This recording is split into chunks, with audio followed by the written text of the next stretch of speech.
Could it have reached land? And if so, where? ABC's Bob Woodruff now is in Malaysia with the possibilities in the map. Could the plane have soared straight past where they are searching in the ocean, crashing on dry land, or even landing safely? The closest island to the possible path is here, Pulau Perak, but it is a tiny, rocky spot jutting out of the ocean. No likelihood of a landing.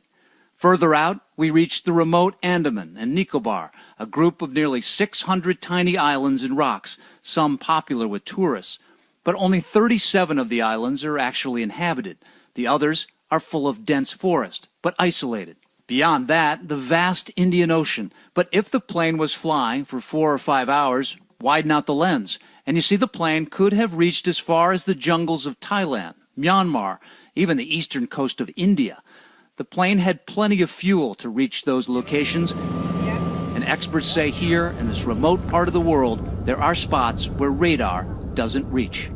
Now, the search and rescue operations here in Kuala Lumpur are certainly in full force, but many are wondering if that plane was in fact traveling for hours from here, would some of this search be shifting in that direction, maybe even scouring the land? That, Diane, is a very big question.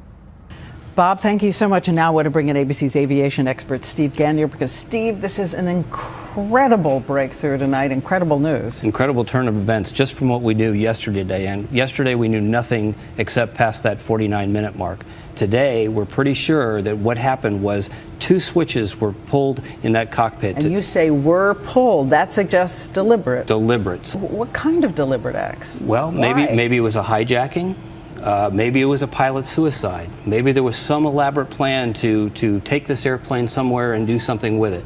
But all those things that we were thinking about yesterday with catastrophic kinds of things, we're probably leaning more towards something that those pilots or one of those pilots did that involves something catastrophic. What that deliberate act may be, still to be determined. And again, that it went on for 4 hours. 4 hours. That's the other big news of the day. We thought that this airplane could have crashed at the 49-minute mark. We now know that it flew for 4 to 5 hours. Think about how far that airplane could have gone in 4 to 5 hours. And we know this from some U.S. capability, I am assuming. Does this mean that we also know pretty much exactly where the plane is? Unfortunately not. The data that apparently is coming out just says that the airplane was airborne. It doesn't tell us what direction it was going. It doesn't tell us how fast it was going. So all we know was this airplane was flying, which means it could be anywhere within about 2,000, 2,500 miles. And is it possible, as Bob was reporting, is it possible this plane could have landed someplace and we have no idea it's there?